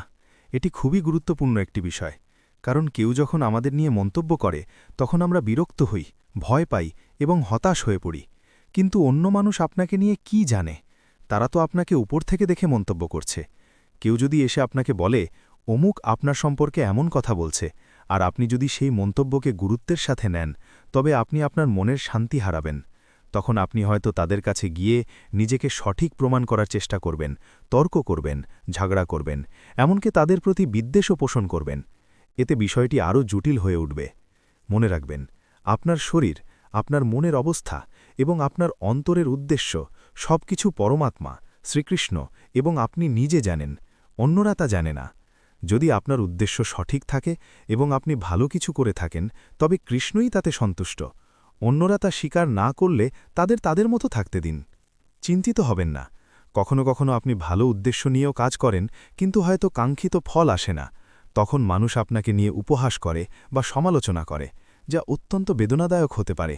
আপনি হয়তো কাঁদবেন এবং বলবেন, প্রভু, আমি কত ভালো উদ্দেশ্য নিয়ে কাজটা করেছিলাম, তবুও কেন তারা আমার সম্পর্কে খারাপ কথা বলছে? কিন্তু এই পৃথিবীতে সবসময় কিছু মানুষ থাকবে যারা অন্যদের সমালোচনা করবে এবং অযাচিত পরামর্শ দেবে। আমরা যদি এগুলোকে খুব গুরুত্ব দিই, তবে আমাদের মনের শান্তি নষ্ট হয়ে যাবে। একটি উদাহরণ দিই। একবার একটি হাতি একটি বাগানে আসছিল। সেখানে সুন্দর সুন্দর সূর্যমুখী ফুল ফুটেছিল, যা দেখতে খুব চমৎকার ছিল। ফুলগুলো হাতিটিকে দেখে বলল, ওহে হাতি, তুমি তো একটা অদ্ভুত জীব। দেখো, তোমার শরীরটা কেমন উঁচু নিচু, ঢিবির মতো, আর আমাদের দেখো, আমরা কত সুন্দরভাবে ফুটে আছি। তারা আরও বলল, আমাদের কাছে কত সুন্দর পাতা আছে, তোমার তো শরীরে কোনো পাতাও নেই, তুমি তো আমাদের মতো সুন্দর নও। এই কথাগুলো হাতির মাথায় ঢুকে গেল এবং সে খুব বিষণ্ণ হয়ে পড়ল। তার কানে কেবল ওই ফুলগুলোর কথা বাজছিল, যে সে দেখতে কদাকার। তখন হাতিটি কি করল? সে একটি পদ্মপুকুরে গিয়ে অনেকগুলো পদ্ম পাতা সংগ্রহ করল এবং আঠা দিয়ে সেগুলো তার সারা শরীরে লাগিয়ে নিল। সে ভাবল, এখন তো আমার শরীরেও সুন্দর পাতা আছে, আমি গিয়ে ফুলগুলোকে দেখিয়ে আসব। সে গর্বভরে ফুলগুলোর কাছে গিয়ে বলল, বলো তো, আমার কাছে এখন তোমাদের চেয়েও বেশি পাতা আছে। তোমরা রঙিন ফুল, কিন্তু আমার শরীরে সবুজের সমারোহ। আমি দেখতে এখন সুন্দর কিনা বলো তো? ফুলগুলো কেবল হাসল। হাতিটি তখন খুব খুশি এবং তৃপ্ত। এরপর হাতিটি পাহাড়ের চূড়ায় ওঠার চেষ্টা করল, কিন্তু পাহাড়ের ঢালে এসে পা পিছলে পড়ে গেল। যেহেতু তার পুরো শরীরে পাতা লাগানো ছিল, তাই সে দেখতেই পাচ্ছিল না কোথায় পড়ছে, এবং গুড়িয়ে এসে সরাসরি একটি লেকে গিয়ে পড়ল। লেকে পড়ার সাথে সাথেই তার শরীর থেকে সব পাতা ধুয়ে গেল এবং হাতিটি আবার আগের মতোই হয়ে গেল। যখন সে লেক থেকে বেরিয়ে এলো, ফুলগুলো আবার হাসাহাসি শুরু করল। এই হাতি, তুই আবার আগের মতো হয়ে গেছিস। হাতিটি আবারও খুব বিষণ্ণ হয়ে পড়ল এবং বলল, দাঁড়াও, আমি আবারও পাতা লাগিয়ে আসছি। তখন ফুলগুলো তাকে বলল, একটু থামো, ফুল তো ফুলই আর হাতি তো হাতি, তুমি যেটা সেটাতেই খুশি থাকো। আমরা ফুল হিসেবে খুশি, তুমি হাতি হিসেবেই খুশি থাকো। ঈশ্বরের সৃষ্টিতে আমরা সবাই অনন্য। ঠিক যেমন একবার একটি বিড়ালকে কেউ বলেছিল, দেখো, বাঘ তোমার চেয়ে কত বড়, কত চতুর এবং কত দ্রুত দৌড়ায়। বিড়ালটি এতে অপমানিত বোধ করল। সে রান্নাঘরে গিয়ে জ্বলন্ত কাঠের টুকরো দিয়ে নিজের শরীরে বাঘের মতো দাগ তৈরি করল। তারপর আয়নার সামনে গিয়ে দেখল, আমি দেখতে কেমন? বাঘের মতো। কিন্তু মুখ খুলতেই বের হল, মিউ মিউ। বাঘের মতো গর্জন তার দ্বারা সম্ভব নয়। সবাই তার অবস্থা দেখে হাসল। গায়ে দাগ দিলেই কি কেউ বাঘ হয়ে যায়? যখন বাঘ আসে সবাই পালিয়ে যায়, আর বিড়াল এলে তো মানুষ তাকেই তাড়িয়ে দেয়। প্রকৃতিগতভাবে একটি বিড়াল কখনোই বাঘ হতে পারে না। তাই আমাদের অন্য কারো মতো হওয়ার প্রয়োজন নেই। মানুষ হয়তো আপনাকে বলবে, দেখো সে কত সুন্দর গায়, তুমি কেন পারো না? কিন্তু গাধা কি কোকিলের মতো গাইতে পারবে? গাধাকে তো কোকিল হওয়ার জন্য সাধনা করতে হবে না। কেন সে বোকামির মতো সেই চেষ্টা করবে? কিছু প্রাণী বড়, কিছু ছোট। ঠিক তেমনি কৃষ্ণের সৃষ্টিতে মানুষের মধ্যেও ভিন্নতা আছে। তাই মানুষ যখন মন্তব্য করবে যে আপনার অমুক গুণটি নেই, তখন অন্য কেউ হওয়ার জন্য কঠোর লড়াই করবেন না। আপনি আপনার নিজের সাধনা ঠিক রাখুন, পড়াশোনা, জব এবং বক্তৃতা দেওয়া চালিয়ে যান। আপনি হয়তো দারুণ বক্তৃতা দিতে পারেন, কেউ হয়তো পারে না। আপনি ভালো গাইতে পারেন, অন্য কেউ হয়তো পারে না। আপনার বন্ধুরা আপনার সম্পর্কে কি মন্তব্য করল, তাতে যেন আপনার কোনো ক্ষতি না হয়। আপনি হয়তো সেই বিখ্যাত বাবা ছেলের গল্পটি শুনেছেন, যারা একটি গাধা কিনে হাঁটছিল, আর লোকে তাদের নিয়ে মন্তব্য করছিল, দেখুন তারা গাধাটিকে খালি নিয়ে হাঁটছে, অথচ গাধার পিঠে চড়তে পারত। বাবা ছেলে যখন গাধাটিকে ঘাড়ে করে নিয়ে যাচ্ছিল, তখন মানুষ হেসে বলল, দেখো এই মূর্খদের, গাধা কেনার উদ্দেশ্য তো ছিল গাধার উপর চড়া, আর তারা কিনা গাধাটিকে মাথায় করে নিয়ে যাচ্ছে। শেষে কোনো উপায় না দেখে বাবা ও ছেলে গাধাটিকে একটি ব্রিজ থেকে নদীতে ফেলে দিল এবং খালি হাতে বাড়ি ফিরল। এই পৃথিবী এভাবেই একেকজন একেক রকম মন্তব্য করতে থাকে। মানুষের এই সব মন্তব্যের মুখোমুখি হলে আমাদের কি করা উচিত? প্রথমে আমাদের বোঝা উচিত যে অন্যরা আমাদের যে অপমান করে তা আসলে আমাদেরই অতীতের কোনো কর্মফল। অতীতে আমরা ভালো বা মন্দ যা করেছি তারই প্রতিক্রিয়া হিসেবে প্রশংসা বা অপমান আসে। একজন নেতায় জীবনে কিছু মানুষ তাকে পছন্দ করবে, আবার কেউ করবে না। কেউ প্রশংসা করবে, কেউ খুঁত ধরবে। এটিই এই জগতের নিয়ম। কেউ যদি আপনার কাজে অসন্তুষ্ট হয়, তবে আপনি আপনার সেবার উন্নতির জন্য তার গঠনমূলক পরামর্শগুলো নোট করে নিতে পারেন, কিন্তু তাদের মন্তব্যে খুব বেশি বিচলিত হওয়া উচিত নয়। আমি এত আন্তরিকভাবে কাজ করছি, তবুও কেন তারা আমার খুঁত ধরছে? এই ধরনের হতাশায় ডুবে থাকলে আপনি একজন দুঃখ নেতা হতে পারবেন না। আপনি যদি সেবার জন্য এখানে এসে থাকেন, তবে যে কোনো মতামতকে খুব ইতিবাচক ও প্রফুল্লভাবে গ্রহণ করা উচিত। আমাদের গ্ল্যামার বা চাকচিক্য দেখিয়ে কাউকে প্রভাবিত করার দরকার নেই। আমাদের সবকিছুই হওয়া উচিত গুরু ও কৃষ্ণকে খুশি করার জন্য। তখন মানুষ যদি আপনার খুঁতো ধরে, তবে চিন্তার কিছু নেই। এমনকি রামচন্দ্র, কৃষ্ণ, যিশু বা গান্ধীর মতো মহান ব্যক্তিদেরও সমালোচনার মুখে পড়তে হয়েছিল। আপনি তো আর ভগবান নন, আপনার মধ্যে কিছু ত্রুটি থাকতেই পারে। তাই সমালোচনাকে খুব সিরিয়াসলি না নিয়ে কেবল উন্নতির সিঁড়ি হিসেবে ব্যবহার করুন। এম্প্যাথাইজ উইথ আদার্স বা অন্যদের প্রতি সহমর্মিতা। অন্যের স্বভাব সহ্য করতে শেখা। আপনার সহকর্মী, বন্ধু বা ভক্তদের সাথে আপনাকে সারা জীবন চলতে হবে। তাদের স্বভাব বা আচরণ যদি আপনার মনোপুত না হয়, তবে অভিযোগ করে কোনো লাভ নেই। কারণ কৃষ্ণ বলেছেন, চাতুর্বর্ণাম মায়া সৃষ্টাম গুণাকর্মা বিভাগসাহা। প্রতিটি মানুষ তাদের গুণ ও কর্ম অনুযায়ী জন্মায়। কেউ সত্ত্বগুণে, কেউ রজগুণে, আবার কেউ তমগুণে থাকে। আপনি চাইলেই রাতারাতি কাউকে পরিবর্তন করতে পারবেন না। এক ছাত্র মহারাজকে জিজ্ঞেস করেছিল, আমি কি এমন একজন মেয়ে পেতে পারি যে আইটি কোম্পানিতে কাজ করে, বেতন ৮ লাখের বেশি, খুব সুন্দরী ও ফর্সা, ইংরেজিতে অনর্গল কথা বলে, আমার সাথে বিদেশে যেতে রাজি এবং প্রতিদিন সকালে উঠে আমাকে ঈশ্বরের মতো সম্মান করবে? মহারাজ তাকে বলেছিলেন, তুমি বরং ব্রহ্মার কাছে যাও, তিনিই তোমাকে এমন একজন তৈরি করে দেবেন। কারণ এই পৃথিবীতে আপনার প্রত্যাশা অনুযায়ী মানুষ পাওয়া অসম্ভব। অফিসে এমন বস থাকতে পারেন যিনি চিৎকার করেন, কিংবা এমন টিম পার্টনার থাকতে পারেন যে দায়িত্বজ্ঞানহীন। এই জগতের একটা বড় সত্য হল, অন্যের মধ্যে ত্রুটি দেখলে তা নোট করুন, কিন্তু তাদের পরিবর্তনের আশা করবেন না। তাদের ভালো দিকগুলো দেখার চেষ্টা করুন। হয়তো কাজের দিক দিয়ে সে একটু ধীরগতির, কিন্তু সে আপনার সাথে খুব বন্ধুত্বপূর্ণ ও ভালো স্বভাবের। অন্যের ইতিবাচক দিকগুলো দেখুন। সবশেষে ব্লেম গেম বা দোষারোপের সংস্কৃতি ত্যাগ করুন।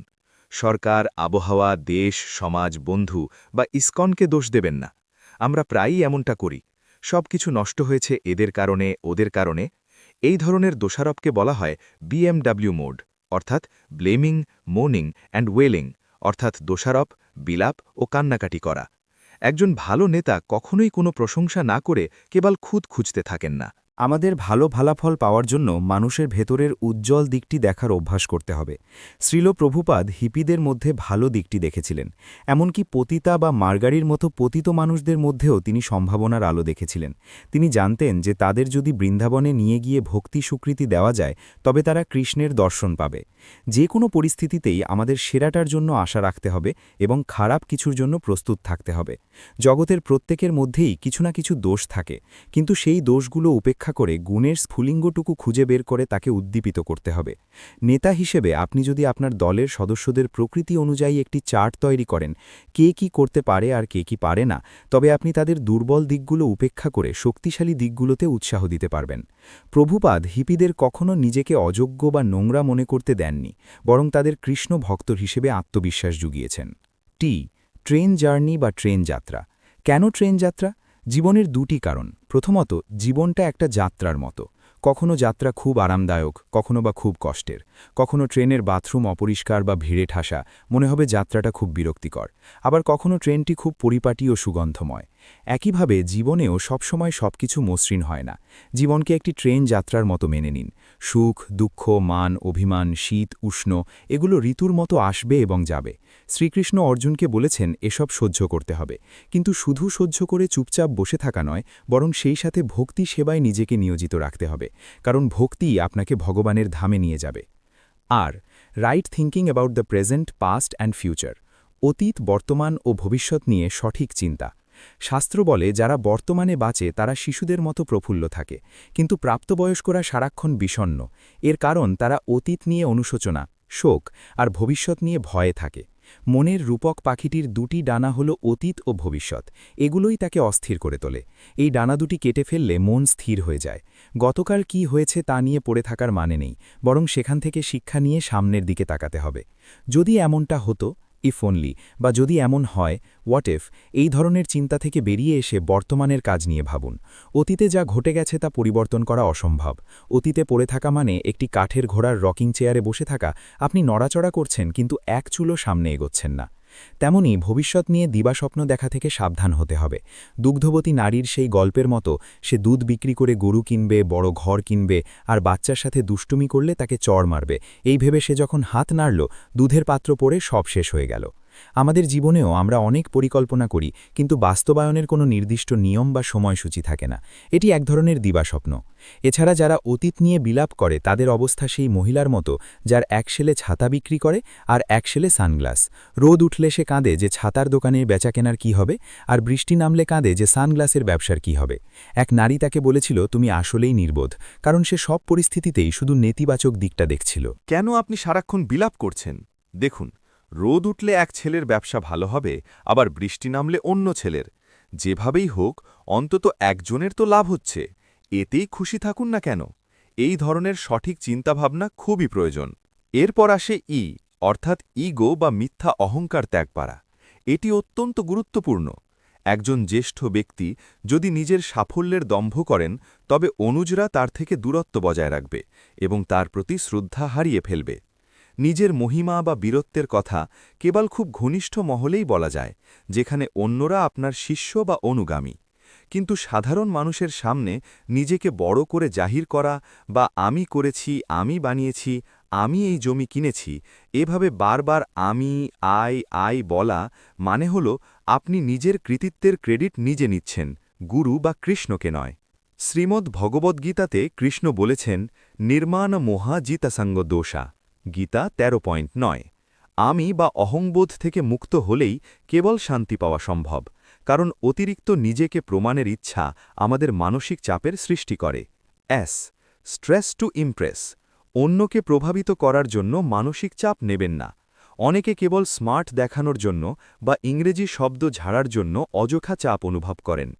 আদালতে এক ব্যক্তির মজার গল্পের মতো সে মাত্র 3টি ইংরেজি শব্দ জানত, ইয়েস, নো, ভেরি গুড। বিচারক যখন জিজ্ঞেস করলেন তুমি কি সেই লোকটিকে খুন করেছ, সে বলল ইয়েস। এরপর জিজ্ঞেস করলেন তোমার আশেপাশে কি আর কেউ ছিল, সে বলল নো। বিচারক বললেন তাহলে তোমাকে আন্দামানে ফাঁসি দেওয়া হবে, আর সে উৎসাহের সাথে বলল ভেরি গুড। অন্যকে প্রভাবিত করার এই বৃথা চেষ্টা কেবল নিজেকেই হাসির পাত্র করে তোলে। নিজের শক্তির বড় একটা অংশ আমরা অন্যের দৃষ্টি আকর্ষণের জন্য নষ্ট করি, এটি ত্যাগ করা উচিত। সাবলিমেট ডিজায়ার্স বা বাসনার ঊর্ধ্বগমন। মনের বাসনাকে প্রকাশও করবেন না, আবার দমিয়েও রাখবেন না। যদি কোনো নেতার মধ্যে জাগতিক বাসনা প্রকট হয় এবং তা প্রকাশ পায়, তবে মানুষ তাকে শ্রদ্ধা করবে না। যেমন কেউ যদি সবার সামনে গপ গপ করে 6টি গোলাপজামুন খেতে থাকে, তবে লোকে ভাববে তার জিভের ওপর কোনো নিয়ন্ত্রণ নেই।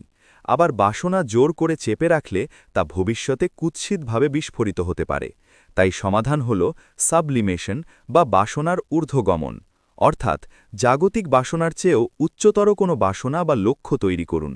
যেমন আপনারা এখন আর ছোটবেলার মতো বেলুন নিয়ে খেলেন না, কারণ এখন আপনাদের পড়াশোনার মতো উচ্চতর দায়িত্ববোধের বাসনা তৈরি হয়েছে।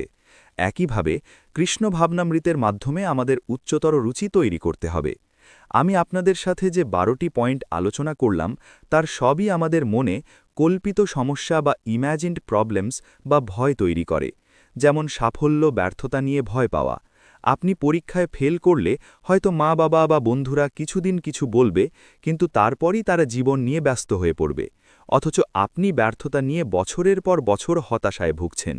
অর্থাৎ আমাদের দুঃখের জন্য আসলে অন্য কেউ দায়ী নয়, আমরা নিজেরাই আমাদের অযথা দুশ্চিন্তার মাধ্যমে সেই কষ্ট বয়ে বেড়াই। এই 12টি বিষয়ই আমাদের মানসিক চাপের মূল কারণ।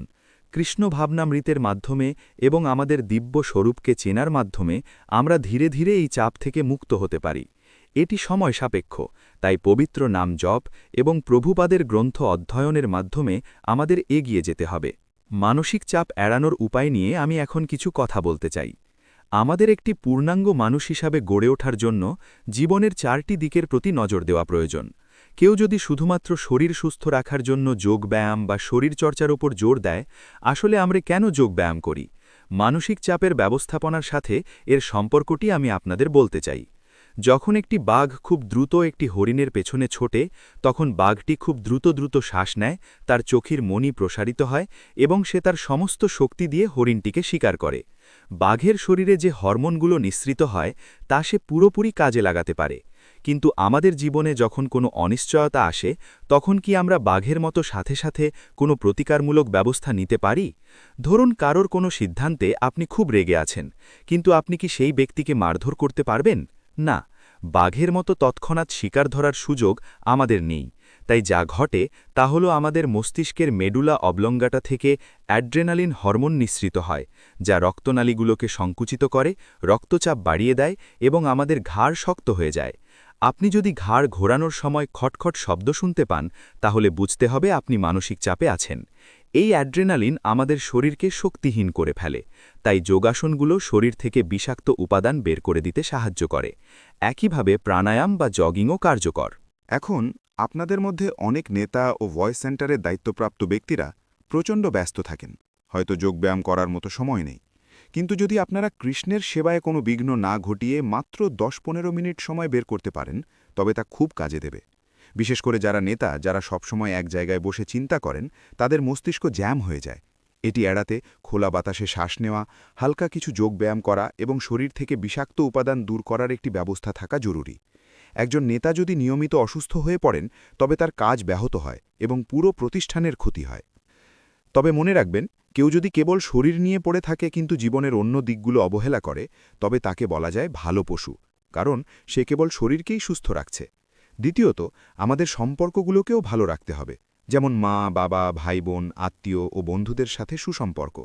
যারা মানুষের সাথে মেলামেশা করতে ও যোগাযোগ রাখতে পারদর্শী, তাদের বলা হয় ভালো বন্ধু। তৃতীয়ত, কেউ যদি তার নিজস্ব সেবার ক্ষেত্রে দক্ষ এবং প্রতিনিয়ত উন্নতির চেষ্টা করে, তাকে বলা হয় ভালো কারিগর বা গুড ক্রাফটসম্যান, কারণ সে তার প্রতিটি দায়িত্ব নিখুঁতভাবে পালন করে। আর চতুর্থত, যে ভগবানের সাথে তার সম্পর্ক অর্থাৎ আধ্যাত্মিকতা নিয়ে পরিষ্কার ধারণা রাখে, তাকে বলা হয় ভালো সাধু বা গুড সেইন্ট।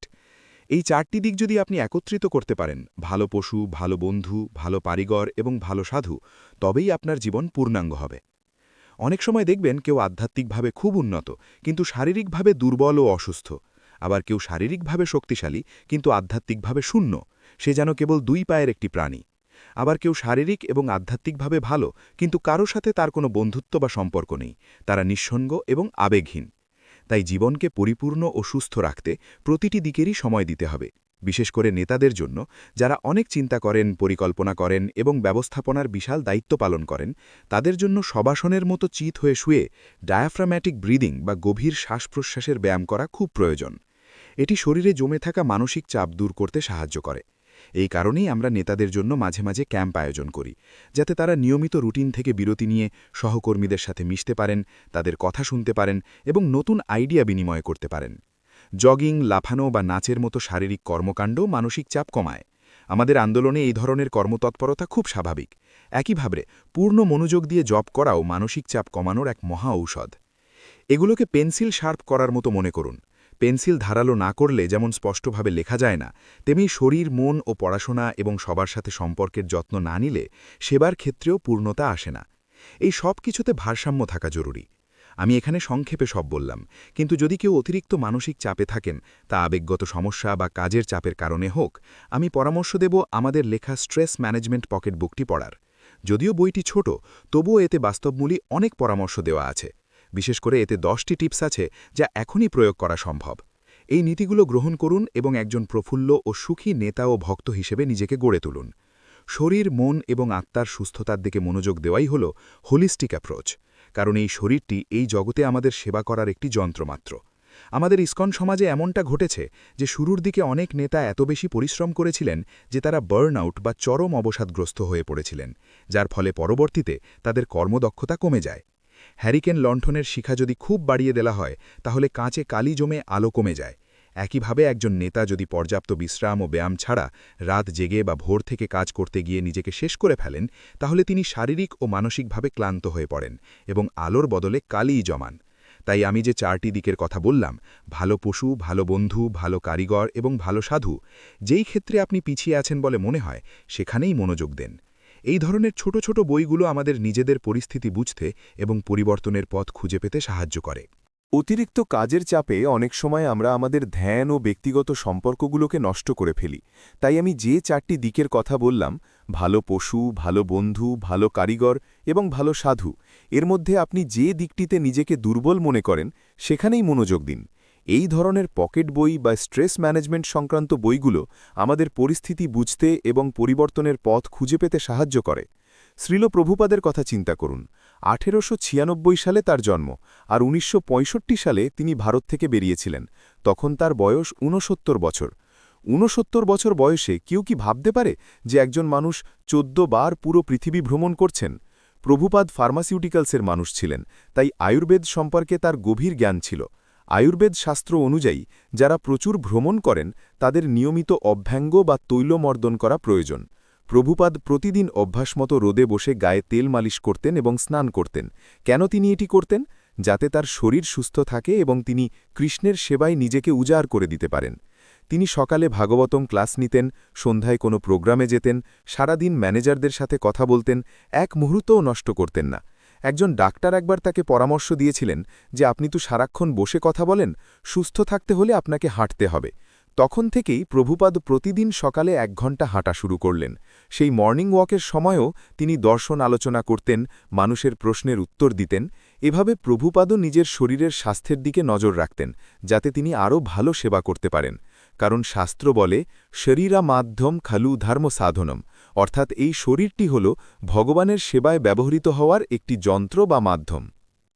আপনার বক্তব্যের এই শেষ অংশটি অত্যন্ত বাস্তববাদী এবং শিক্ষণীয়। একজন নেতার জীবনের ভারসাম্য বজায় রাখার জন্য এটি একটি অনন্য নির্দেশিকা। নিচে এর সারমর্ম ও অনুবাদ দেওয়া হল। কিন্তু আমি লক্ষ্য করছি যে আমাদের অনেক শিক্ষার্থী সময়মতো খাবার গ্রহণ করে না। 9টার পরিবর্তে 11টায় খায়, রাতেও 10টার পর খাবার খায়, যা পরদিন সকালে হজম হয় না। এভাবে অনিয়মিত খাওয়া এবং রাত জেগে প্রচারের নামে কথা বলতে গিয়ে ঘুমের অভাব, এসবই শরীরে আলসার বা বিভিন্ন রোগের সৃষ্টি করে। পড়াশোনায় অবহেলা করলে পরীক্ষায় ফেল করার ঝুঁকি থাকে, যা অন্যদের জন্য একটি খারাপ উদাহরণ। শ্রীল প্রভুপাদের কাছ থেকে আমরা শিখতে পারি কিভাবে বিশ্বব্যাপী একটি আন্দোলন সফলভাবে চালানো যায়। একদিকে নিজের শারীরিক প্রয়োজন ও স্বাস্থ্যের যত্ন নেওয়া, অন্যদিকে পৃথিবীর সমস্ত মহাদেশে কৃষ্ণ ভাবনামৃত পৌঁছে দেওয়া। ইসকনের অনেক নেতা বা সন্ন্যাসী দীর্ঘমেয়াদী চিকিৎসার জন্য পঞ্চকর্মা বা এ ধরনের স্বাস্থ্যকেন্দ্রে যান, কেন?